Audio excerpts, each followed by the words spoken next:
Assalamualaikum warahmatullahi wabarakatuh. Perkenalkan, saya Egy Sepira.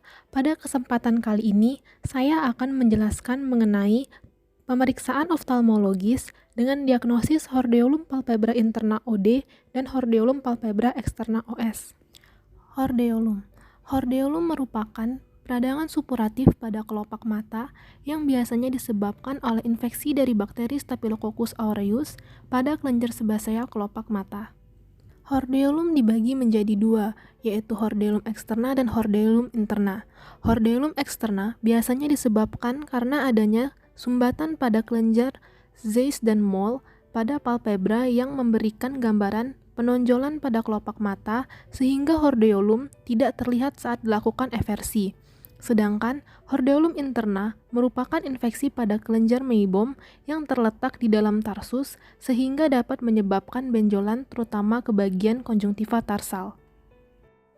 Selanjutnya anamnesis.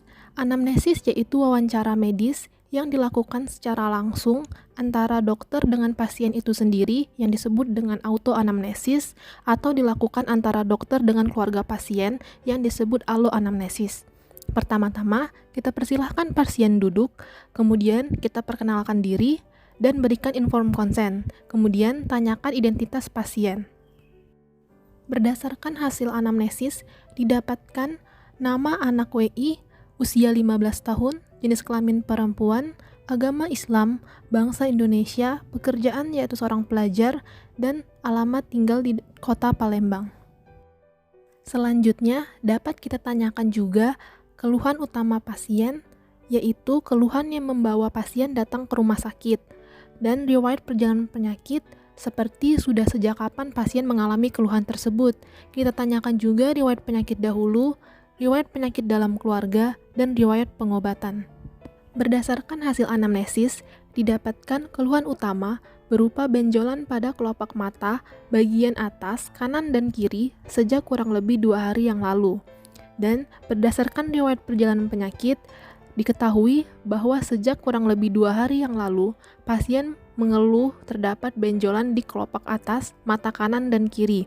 Benjolan di kelopak mata kanan sebesar kepala jarum pentul dan benjolan sebelah kiri sebesar biji kacang hijau. Benjolan dirasakan nyeri, merah, dan tidak mengeluarkan nanah. Pasien mulai merasa tidak nyaman pada mata kanan dan kirinya karena terasa mengganjal saat berkedip.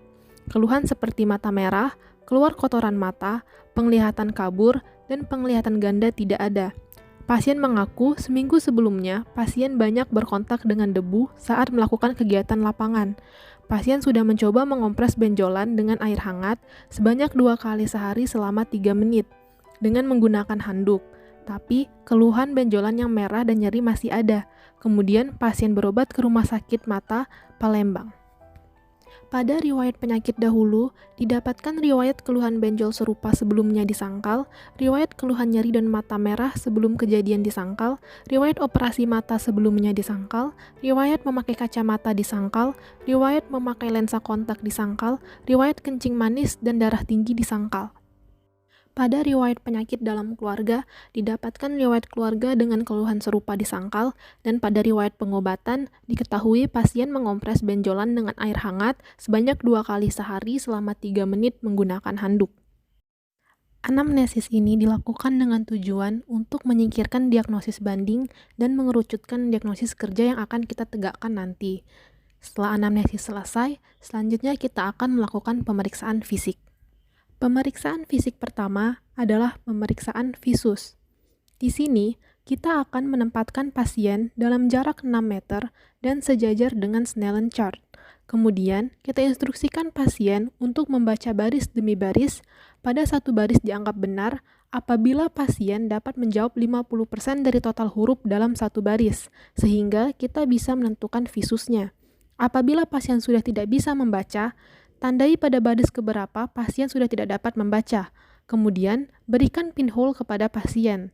Lakukan hal yang sama seperti sebelumnya. Lalu lihat, adakah kemajuan visus atau tidak. Kemudian, lakukan pencatatan. Setelah melakukan pemeriksaan pada mata kanan, jangan lupa lakukan pada mata kiri. Selanjutnya, pemeriksaan tekanan intraokuler. Pada pemeriksaan ini dapat dilakukan secara palpasi sebagai penilaian subjektif atau bisa juga menggunakan alat non-contact tonometer. Palpasi dilakukan pada palpebra pasien. Pastikan tangan pemeriksa steril dan menggunakan handscoon. Lalu, fiksasikan jari jemari pemeriksa pada wajah pasien. Gunakan telunjuk kedua tangan pemeriksa untuk melakukan penekanan pada mata pasien. Periksa kedua mata pasien secara bergantian. Penilaian lain dapat juga dilakukan dengan non-contact tonometer. Pertama, kita instruksikan pasien untuk meletakkan dagu pada alat yang tersedia. Lalu kita aplikasikan alat ke mata kanan terlebih dahulu. Arahkan ke tengah pupilnya, nanti alat akan menembakkan angin sebanyak 3 kali dan akan mengukur tekanan intraokuler pasien. Kemudian, lakukan juga pada mata kiri. Selanjutnya, pemeriksaan kedudukan bola mata. Pertama, instruksikan kepada pasien untuk melihat ke depan pada satu titik. Lalu, kita sinari daerah glabella pasien. Kemudian, perhatikan kedudukan bola mata pasien. Selanjutnya, pemeriksaan gerakan bola mata. Pada pemeriksaan ini, pemeriksa akan mengarahkan pen-like atau jari telunjuk pemeriksa ke 6 titik ordinal, dan pemeriksa akan memperhatikan apakah gerakan bola mata pasien dapat menyentuh daerah kantus medial dan lateral. Instruksikan kepada pasien untuk tidak menggelengkan ataupun mendongakkan kepalanya. Pasien hanya menggerakkan matanya saja. Berdasarkan dari hasil pemeriksaan fisik tersebut, didapatkan visus dari okuli dextra adalah 6/6 dan okuli sinistra 6/6. Kemudian tekanan intraokular pada okuli dextra adalah 13,1 mm air raksa dan okuli sinistra adalah 15,6 mm air raksa. Kemudian kedudukan bola mata ortoforia dan gerakan bola mata baik segala arah. Selanjutnya pemeriksaan segmen anterior. Pada pemeriksaan ini, kita dapat menggunakan alat bantuan berupa slit lamp. Instruksikan pasien untuk menaruh dagu dan menempelkan keningnya pada alat. Lalu, kita atur terlebih dahulu lensa okular, agar kita bisa melihat bagaimana segmen anterior dengan jelas. Instruksikan pasien untuk fokus ke satu titik, dan selanjutnya kita nilai segmen anterior pasien. Slit lamp ini dapat juga kita gunakan untuk menilai struktur-struktur mata. Berdasarkan hasil pemeriksaan fisik sebelumnya, didapatkan pada segmen anterior, palpebra superior okuli dextra, pada inspeksi terlihat tampak benjolan kemerahan di sepertiga media. Kemudian pada palpasi, teraba benjolan ukuran 2x3 mm, berbatas tegas, permukaan licin, konsistensi lunak, nyeri tekan positif, dan mudah berdarah negatif. Sedangkan pada okuli sinistra, tampak benjolan kemerahan di sepertiga media dan saat dipalpasi teraba benjolan ukuran 4x6 mm, berbatas tegas, permukaan licin, konsistensi lunak, nyeri tekan positif, mudah berdarah negatif. Kemudian pada palpebra inferior didapatkan tenang pada kedua bola mata. Kemudian untuk konjungtiva tenang, kornea jernih, bilik mata depan sedang, iris gambaran baik. Pupil bulat, sentral, refleks cahaya positif 3 mm, lensa jernih. Selanjutnya pemeriksaan terakhir yaitu pemeriksaan segmen posterior. Pada pemeriksaan segmen posterior, kita menggunakan alat bantu berupa alat funduskopi untuk melihat bagian belakang dari bola mata, di mana isinya adalah optik disc.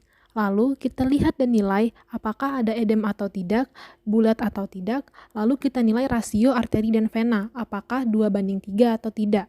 Gunakan mata kanan untuk memeriksa mata kanan pasien, dan gunakan mata kiri untuk memeriksa mata kiri pasien. Berdasarkan hasil pemeriksaan, didapatkan pada segmen posterior, refleks fundus okuli dextra dan sinistra positif, kemudian papil bulat, batas tegas, warna merah normal, CD 0,3, arteri banding vena 2:3, kemudian pada makula didapatkan refleks fovea positif, normal, dan pada retina, kontur pembuluh darahnya baik. Berdasarkan hasil anamnesis dan pemeriksaan fisik yang telah dilakukan, maka dapat ditegakkan diagnosis kerja berupa hordeolum internum OD dan hordeolum externum OS. Selanjutnya tata laksana, komunikasi, informasi, dan edukasi.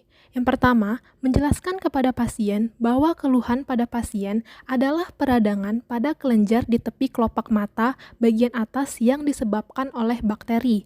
Kemudian, menjelaskan kepada pasien untuk memberikan kompres hangat, 4-6 kali sehari selama 15 menit untuk mengurangi bengkak dan rasa nyeri. Hordeolum itu sendiri merupakan penyakit self-limiting disease, di mana dapat sembuh sendiri. Tujuan dari kompres hangat adalah untuk melunakkan jaringan granulomatosa agar pus dapat keluar dari kelenjar yang terinfeksi. Kemudian juga menjelaskan kepada pasien untuk menjaga kebersihan mata dan tidak menggosok mata ketika terasa mengganjal, perih, ataupun gatal. Selanjutnya dapat kita berikan terapi farmakologi seperti kolampenicol EO1UE per 8 jam ODS. Pemberian antibiotik spektrum luas dibutuhkan karena infeksi yang terjadi biasanya disebabkan oleh infeksi Staphylococcus. Chloramphenicol adalah antibiotik berspektrum luas untuk menghambat bakteri gram positif dan negatif. Chloramphenicol digunakan untuk mencegah sintesis protein dari bakteri. Kemudian juga dapat kita berikan paracetamol 3 kali 500 mg per oral. Tujuan dari pemberian paracetamol adalah untuk analgetik atau mengurangi rasa nyeri pada pasien. Selanjutnya prognosis. Kuat vitam bonam karena hordeolum tidak mengancam nyawa. Kuat fungsionam bonam karena fungsi penglihatan tidak terganggu dan visus tidak menurun. Dan kuat sanasionam dubia et bonam karena hordeolum tidak akan berulang asalkan kebersihan daerah mata tetap dijaga.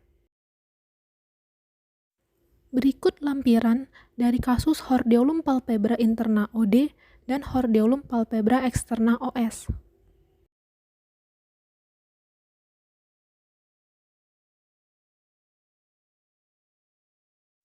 Baiklah, sekian video dari saya. Apabila ada kekurangan saya mohon maaf. Saya akhiri, wassalamualaikum warahmatullahi wabarakatuh.